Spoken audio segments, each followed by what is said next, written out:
forecast is for rain, rain and more rain.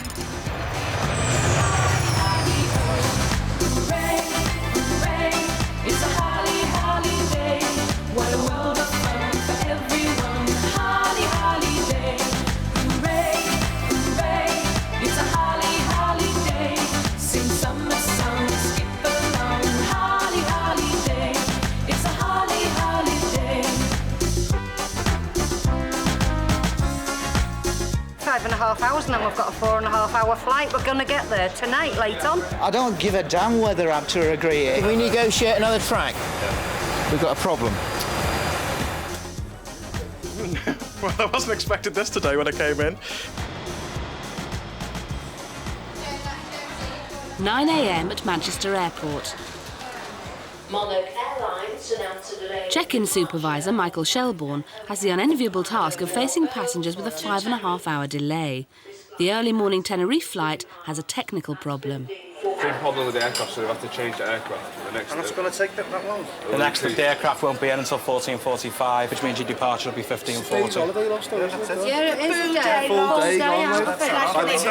day. These passengers aren't happy. I don't know what you want me to say to you, because basically your departure time is 10 o'clock, so your delay starts from 10 o'clock, not from the time you get to the airport. You have to check in 2 hours before. Yes, you do. Yes, Which is 8 o'clock. Yeah, well, if you let me explain what we're going to do, as you've just heard, is the light refreshment vouchers we're going to give you as a value of £8 for lunch. $2.60 a pint. I've no money left for me. Where does they quick go in here? Oh, this is crazy. Absolutely crazy. Any chance of getting some lounges on the runway for us then? No. These things happen and I've got no complaints with anybody whatsoever. But for some Tenerife passengers, time spent in the departure lounge still counts as holiday, and the meal vouchers are a welcome extra. Oh, it won't be a meal voucher, look. We'll just check. We'll just check and see whether we can spend it behind the bar on booze, because we're off to Tenerife and we're either we're either going to be drinking in here or we're going to be drinking in Tenerife. 2 passengers already on their flight are Ron and Pauline Machin. They're travelling to Goa on a holiday with a challenge, a 1,000-mile tour of India by motorbike. I was challenged by my husband to learn to ride a motorbike in the year 2000 in order to come on this trip. I think she's going to cope with the challenge as she copes with all challenges.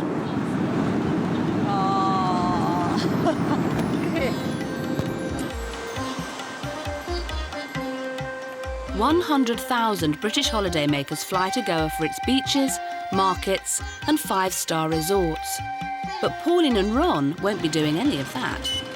On the first day, they'll ride their motorbikes for 10 hours in temperatures up to 35 degrees to discover the real India. Susie Lumsden is the couple's tour leader. The mission is to show people India. We aim to try and get everyone as far away from Goa and the tourist areas as possible, basically. Take them right out into rural India, into these ancient, old religious centres. But for Pauline, who passed her bike test just 3 months prior to the holiday, the chaotic Indian roads will come as a shock. Tomorrow is going to be quite tough in terms of stamina. It's very, very hot out there. It'll be a long day for her, but I don't think she'll have any problems, you know. She'll just be very tired, but she'll be very happy. It's going to be a soul-searching and a life-changing trip in all sorts of ways. While surprises are in store in India, in Manchester Airport, there are mixed reactions to the Tenerife delay. Do the conga. We're giving the conga now. Some are making the most of it. Wait till you get your belt.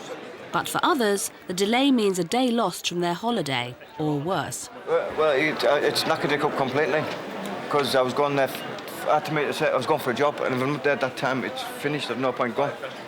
It's time for the passengers to get on the phone to their tour operators. Hello, mate. I'll have to have my money back, mate, because it's no good. I bought my ticket off you, right? It's your fault with the plane, not my fault. I've got to be there at a certain time. We specifically paid for a morning flight, and now we're delayed for a full day. We're losing a full day's holiday. Are you really expecting us to accept that? Why? Why are you expecting us to accept that? Well, OK, 5.5 hours, and then we've got a 4.5-hour flight. We're going to get there tonight, late on. I don't give a damn whether I have to agree it. We've paid like over £2,000. There's 8 people going here. Put it this way, when I get back, there will be major eruptions about this. As I say, I've got 2 mentally handicapped kids, so we've put them in respite so as we can get to this holiday. It's the first time we've ever come away with Monarch. We shall never do it again. You can't please everybody. As the day progresses, it'll probably get worse. Particularly with some passengers, it depends on the passenger. And depending on the reason what they're going for, I mean, you've got to appreciate that they're either going out on holiday or some are going on business. One business traveller going for a bar job in Tenerife hasn't the time to wait and leaves the airport. It's 6 a.m. in Goa and the party of 22 bikers preparing for the ride of a lifetime.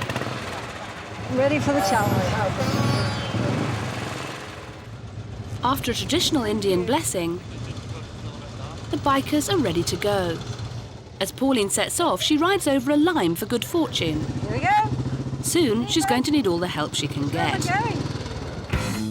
Out on the open road, Ron and Pauline are about to realise that the highway code in India is not like the one back home. With push bikes, carts and trucks all vying for position, accidents are inevitable.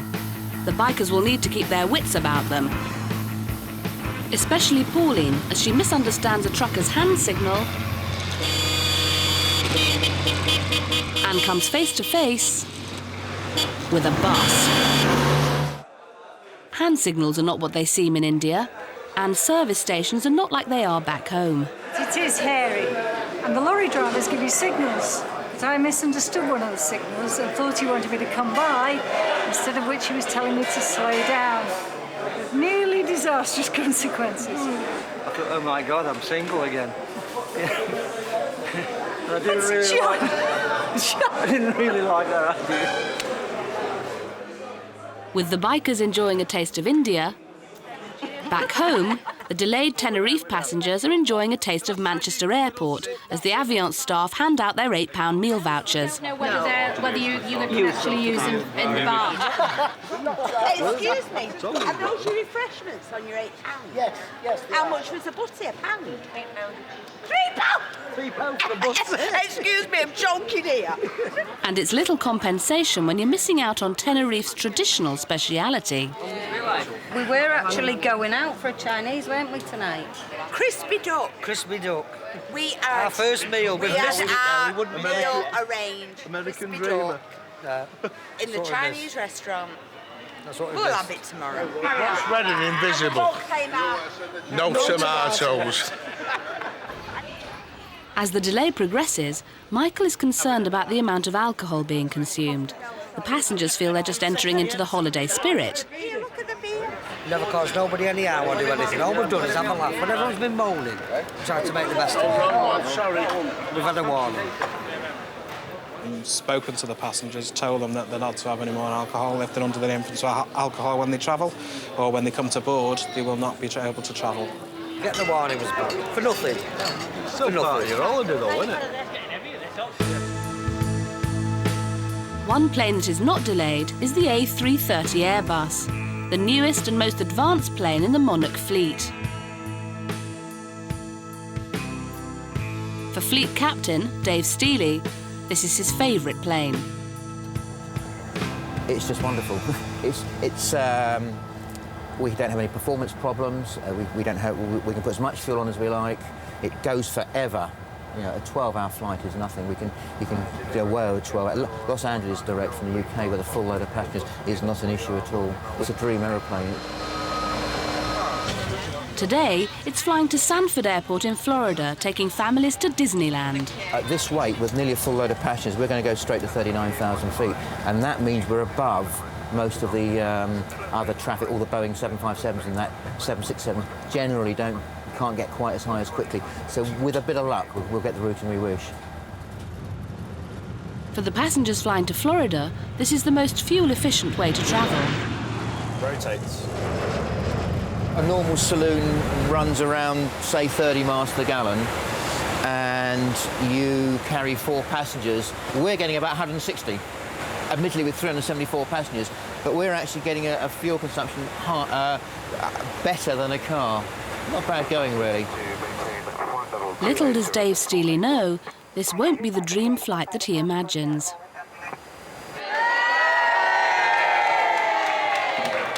Back at Manchester Airport, the cabin crew arrive for the delayed Tenerife flight. After a long wait, the passengers sense they're finally heading for their holidays. With the passengers on board, one person appears to be missing. A lone figure emerges from the lavatory. Good evening. The dispatcher checks on his condition. They're all really young, I think. I'm the dispatcher for the flight. It's just a bit of a caution about your drinking, that's all. Oh, I know it's been sorted out with the captain, it's the final stage of your journey, you see. You will not have any problem Right, lovely. with either, any of us. OK, that's brilliant. Because we know what to... Short of breath now because I've had a couple of toilets. Convinced he's in a suitable condition to That's fine. All I'm fly, going to do is fall fast asleep. Right. For 4.5 hours, thank you very much. he boards the plane. But he's still got time to share one last joke. Oh, by the way, what's red and invisible? No bird, no tomatoes. That's yellow. Oh, forget it, I'm going. Captain Dave Stealy's dream flight to Florida has run into problems. Air traffic control has put a spanner in the works. Did you say 280? Tell her we're requesting 38. We don't want 28, crikey. Air traffic control are refusing clearance for the plane to climb to its cruising height of 38,000 feet. We've got a problem. We'd like just negotiate another track. Go back to her. Subway delivery, Monarch 307. Is it possible to negotiate another track? We're going to have to renegotiate something better than that. They've asked to go at 28,000 feet. We might not even make it. Blast. OK, we have the clearance now from Masich. It is on track Bravo, and we will have to descend to flight level 280. We were hoping for 38,000 feet, so we're going to be obviously a lot lower. The fuel consumption is going to be a lot higher, and at the moment we're going to have to go down and then try to renegotiate a climb back up. What's happened is the eastbound traffic across the Atlantic the overnight flow from the States hasn't finished yet, so we're conflicting with that. So the only way around it is to put us down beneath it. With no petrol stations in the air, a detour for refuelling is a possibility. The two options are we can either go into Bangor in Maine, which is where we used to go. They'd give us a really quick turnaround. Or we could pursue it and perhaps go down as far as Norfolk or even Wilmington in the Carolinas. It's certainly it's an unusual state of affairs. As the passengers fuel up, Dave Stealy has little option but to reduce his fuel consumption. We're now trying to renegotiate a reduction in our speed. The faster we go at this level, the more fuel we use, so we need to save a bit of fuel at the moment, so we're going to bring the Mach number back down. We can't just change our speed because it may very well be somebody behind us. With the plane behind him and the night traffic from the USA above him, it's not looking good. There's nothing we can do. We're stuffed now. We'll just keep going and make a decision when we get to landfall the other side.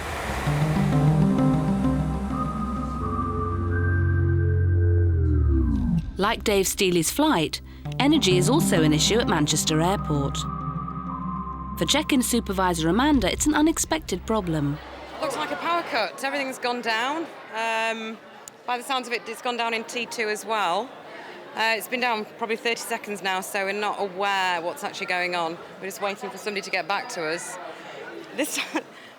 What happened last time when this happened was somebody had actually drilled through one of the main cables. I mean, unfortunately, the poor guy actually got killed outright, but we didn't have any electricity for about 2 hours throughout the whole airport. With 100 Monarch passengers still to check in, Amanda and her staff try to work out what's happened. Hammy, it's Amanda. Yeah, we're in complete darkness. We just got the emergency lighting on here. All of a sudden, there was a big bang. All those gates went down, everything went off, the computer stopped. I think somebody's hit a cable somewhere. Only air traffic control and emergency services are working on a backup supply. All 3 terminals are in total darkness. Amanda has to be resourceful. My only form of lighting, unfortunately, is my little old lighter here. That's all we've got. And I'm going to have to go because it's going to run out of gas. Everyone is in limbo. Nothing happening anywhere. Can't go anywhere, can't do anything. And we've been told by the airport authorities that we can't even check passengers in manually because they can't screen the bags. It's over and out from me, and it's on to Michael. Good luck. 15 minutes into the power cut, Amanda hands over the problem to Michael. Goodbye. See you all very, very soon. It's a return to the dark ages, as Michael is left to work alone by torchlight. No. All right then, speak to you in a bit. All right then, bye. Laugh, or what? Back in Goa, the heat is an oppressive 35 degrees. 20 of the party are going strong, but 2 have been forced to make an unscheduled stop. Don't be fooled into thinking it's very early for gin and tonics. The tour nurse treats Pauline for heat exhaustion. It'll be okay. Pauline takes a break from the blazing sun, but with the gap widening between them and the rest of the bikers, time is of the essence. I think I'll be okay, but I don't know if the nurse will think so. I was okay, I was ready to go again. And I'd kept up with them. It's annoying, this is. But I had got a headache, that's why I stopped for the drink. It's an anxious moment for Ron as Pauline returns from the support vehicle. Hi, Ron. Hi, how are you doing? Well, I feel a lot better. This nurse isn't too convinced I'm right, though, so I'm going to have to see what she says. Yeah. She says it's heat exhaustion. She said we should have all stopped soon. Yeah. Is that mine? Determined to continue, Pauline hits upon a novel way of keeping cool. That's a nice idea. It's an idea that catches on.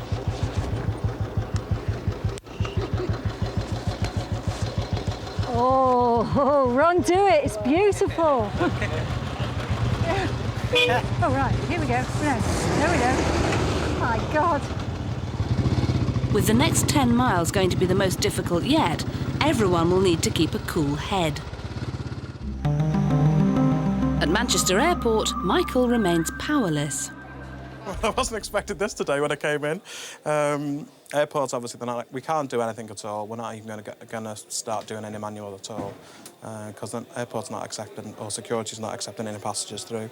And also, bags can't be screened. Maybe we can start again now. Let me just go and have a look at this check-in, sorry. All right. After 50 minutes of power failure, Michael rushes to resume check-in and get the remaining passengers on their flight. After 10 hours of riding, and with night closing in, the scenic bike ride has now become an endurance test for Pauline. This is hell now. I'm tired and this is very hard work. Very hard work. It's lethal. I don't quite know how I'm alive. In the market town of Hospet, all business is conducted on the road and anything goes, especially at rush hour. As Pauline approaches a busy junction, a bike pulls out in front of her and she comes off in the path of oncoming traffic. Yeah, it just pulled out. I couldn't stop. Shaken but unhurt, she gets back on her bike for the final 6 miles of the journey. After 13 hours, 220 miles, 50 litres of bottled water and countless potholes, the bikers finally arrive at the ancient city of Hampi. Made it.